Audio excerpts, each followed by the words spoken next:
Hi, good morning. Sean Tainch from America East. Thanks for joining us. Um, Starting sixth season at NJIT, second season with them here at America East. Talk about your team's preparations for the season and what your program is most excited about heading into this year. I'm sure, Sean, as everybody's probably reiterated here, I'm just gonna, or I has already spoken about, but I will reiterate how great it is to to have fans back and for us to have more of a normal season than last year being affected by COVID. So I'm really excited about our first full year in the America East. Last year, I think the league, the administrators, the schools did such a great job to have a season, but it was in an abbreviated form with weekend games back to back. So we're excited about really our first full year in the conference and moving back towards more of a Wednesday, Saturday type of schedule where we're playing everybody home and away. So looking forward to that for sure. Matt, Provence? How about now? Hey, BK, first of all, great to see you. Obviously, the last 3 years, most of the offense has gone through number 4 with Zach Cooks, no longer obviously part of the program. What do you see? How do you make up for that scoring? What's the new look that we're going to see out there? Great question, Matt, and great to hear from you as well. Hope you and the family are good. I think you'll see a more balanced attack this year, and Zach was a fantastic player for us, and was just a great student athlete here at NJIT, but he's graduated, moved on. So I think you'll see a lot of people step up in his absence. I think you'll see players like Dylan O'Hearn, Miles Coleman, increase their role from what they had last year. I'm really excited about our newcomers. This is our first recruiting class in the America East, and very excited about the class that we have in here. Keyshawn Mason, 6'9", 240-pound kid out of Kansas City. Ayal Nankin, a 6'7" wing forward from Israel. We have Jacob Manson, a 6'8" guard from Sweden, and we have a 6'4" guard, James Lee out of Salt Lake City Community College by way of Mount Verdi, by way of Baltimore. So our first recruiting class here in the America East. We're really excited about them. I think our challenge this year is with so many new faces, and that would include our grad transfer, Matt Fall from Holy Cross, is blending them together, getting them to play. NJIT, has always been known for, being a defensive-minded, rebounding team first and foremost, and then offensively sharing the ball, moving the ball, and trying to get great shots. But obviously Zach was a tremendous scorer, and he was an alpha personality, and I think you'll see some other players step up that maybe were in the background particularly last year, be able to step up and increase their roles. And I will add to that, I'm remiss, I will add to that, Suleiman Giacate is finally healthy for the first time in 2 seasons. The last 2 years he's been hurt with a torn labrum. We didn't have surgery after his sophomore year. It healed, and then in the Vermont game this past year, he tore it. So as soon as the season was over, he had surgery, and I'm really looking for Suleiman to have a tremendous junior campaign, even though he's a senior. Education-wise, is a junior, eligibility-wise, and I think you'll see an all-conference type of year from Suleiman Giacate as well. Brian, can you just expand on him a little bit more? Obviously, one of your most important players, but even just as a person, and what he's gone through the last few years with COVID and not being able to go home, and really just what he brings to your program, as a person, let alone a player. Sean, he is the epitome of a true student athlete. He's in our honors college. He is in our computer science major. He is a cybersecurity specialist, and he's he just really embodies what we are as a university and as a program. He's out and about. You know, I call him the mayor of campus. Everybody knows him, from students to administrators. He really gives back to the community. He did a year at St. Benedict's High School here in Newark, and he's always out and about in the community of Newark, even though he's from Mali. But just a tremendous, tremendous person that went through a lot last year. You know, he was not able to go home for 2 years, and you know that over that 2 year, during the almost for a good 6 months, he was quarantined in his dorm room.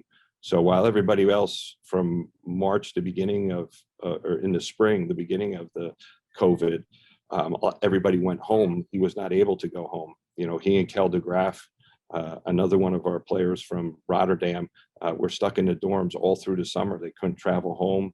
They were by themselves. So it was definitely a trying time for them. You know, I give them all the respect in the world because they continued on. You know, I think basketball was a great outlet for them, but they were able to continue on, you know, getting weightlifting in and getting some time in the gym by themselves. But yeah, definitely a difficult time. Both were able to go home for the summer in August. They both had great internships that they needed to do this summer as part of the NJIT experience. Suleiman did his with Connect One Bank. Kel is a chemical engineer. He did his with Shamrock Chemical. But in the month of August, they were both able to get home for the first time in 2 years and be with their families and see all their families. And for Suleiman, he's got a huge extended family down there in Mali. So he surprised his parents. His sister picked him up from the airport, brought him home, and he said there was a lot of tears in everybody's eyes when he finally got a chance to see his mom and dad for the first time in 2 years. So he's really a good kid, Sean, and That's great. Like, you know, the epitome of a student athlete. Matt, another one? Yeah, you mentioned Miles Coleman, and some of the guys that we had last year who were also newcomers didn't, for whatever the reason, a lot of injuries last year, the COVID, not being able to practice normally. What are some things that you've been able to do to kind of acclimate guys quicker to getting ready for the opener? And then also along those lines, Makai Gray, who is another, not a newcomer because he played last year, but is he a guy that you see maybe can take that next leap? Yeah, I definitely see Makai taking that next leap. Makai was an all-rookie player last year in the America East. He really worked in the weight room. He put on about 20 pounds of muscle. And he worked diligently on his jump shot. You know, those are the two areas I really want him to focus this summer, get bigger and stronger, and then become more consistent with his jump shot. He's always had that, as you know, Matt, he's always had that, you know, tremendous athleticism. You know, he can put his head on the rim, so to speak. So he worked very hard in those areas and has had a really good preseason. So I definitely expect him to take a big step. And Miles Coleman, Miles and Dylan O'Hearn were two junior college transfers that came in and had their seasons cut short, not only by COVID, but by injury. And in Miles's case, he had 42 days in quarantine. And then he turned both ankles on return from both. It was almost like, you know, one of those things that you can't make up. You know, he came back after the first quarantine, turned his ankle, was out, and then by contact tracing had to go back into quarantine, came back and turned his other ankle. So you know, and Dylan tore his plantar fasciitis at the end of the year. So I'm really, you know, they have some time under their belt here with our system, and both of them came in this summer in great shape and ready to go. So Miles is very versatile. That's the strength of his game. He can play inside, outside, a very versatile offensive player, you know, working every day with him to get better defensively, but versatile player on the offensive end. He can play anywhere, you know, from the 2 to the 4 position for us. And Dylan O'Hearn is just one of those kids that's a natural scorer. And, you know, I think with Zach leaving, I think you'll see Dylan really take a big step forward this year. And, you know, he's healthy and he's primed and he's in a really good spot. He's had a great preseason for us.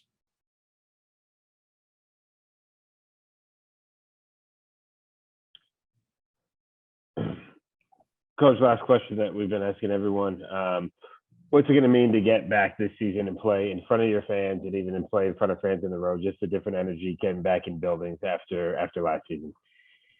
For us, it means everything. I'm sure all the other coaches had echoed the same sentiments. It's, for this last year, I thought while it was really hard season, I don't know what it would have been without basketball for our student athletes. So while we had to go through a lot to put the season on, I think it was a great, for them, it was a great way to be able to blow some steam off or to get out and just be more normal. But this year it should be fantastic. And for us, it'll be the first year in the America East. So looking forward to those things that really are what college sports and college athletics are about. And what I mean by that is the bus trips, the road trips, the bonding together as a team, being able to go through the trials and tribulations, of a full season, home games, away games, just building up towards, the conference championship. So for us, I think, it's a great opportunity to see the America East as a whole, and really to have and to cherish those moments in a season that nobody else, really sees the behind the scenes stuff. I think is what I know as a coach, is what I missed the most last year, and I'm looking forward to now. Players are, are the same. They can't wait to get out and play in front of people and be able to experience what college athletics, college basketball is all about. Great. Thanks, Coach. Weekend either, and good luck to you as you get ready for the season. We'll see you down the road. Oh, it sounds great. Sunil, no question from you, Sunil? I was going to ask you. I said I didn't know if I should raise my hand or not. If I can quickly get in go two ahead. questions, Coach. First, can you just talk about the schedule? Never quick. getting off to a good start, Coach. You open up with Merrimack, and then you play, of course, teams from the Big East, Big Ten at Rutgers. Can you just talk about that quickly, Coach? Yeah, very challenging non-conference schedule, Sunil, all to prepare us for the America East Conference. So we're in a multiple team event that Rutgers is hosting. Part of that event is we play Merrimack and Lehigh, as well as Rutgers. So very challenging task for us. And then playing teams such as Northwestern, Rutgers, and UMass, all to prepare us for the America East Conference. And just the ability to recruit internationally, Coach Kenny, you've had, immense success with that. Can you just talk about that component? Yeah, I think, you're always trying to find different avenues and different ways to get the type of student athletes that you really want at a school like NJIT. It's academics first. It comes down from our president, Joel Boom, right through our athletic director, Lenny Kaplan. It's not something we don't just walk the walk, we talk the talk. So to be able to find, student athletes, for us, we have to go far and wide, and we have to overturn, a lot of different rocks. And, we've been successful, overseas. A lot of overseas students are very, very interested in our academic component and have had great success academically here as well as the court. So, it's just, and every year brings something different. A couple of years ago, we had all New Jersey kids, and our team was top NCAA as far as number of players, being X amount away from campus. Now we only have one New Jersey player. So a lot of it depends on the academic profile of the student athletes that we're about to recruit. So, and we're lucky we've had some great success overseas. Thank you, Coach. Well, thanks, Coach, and we'll see you soon. Great. Thank you, everybody. Thanks, BK. Thank you, Coach.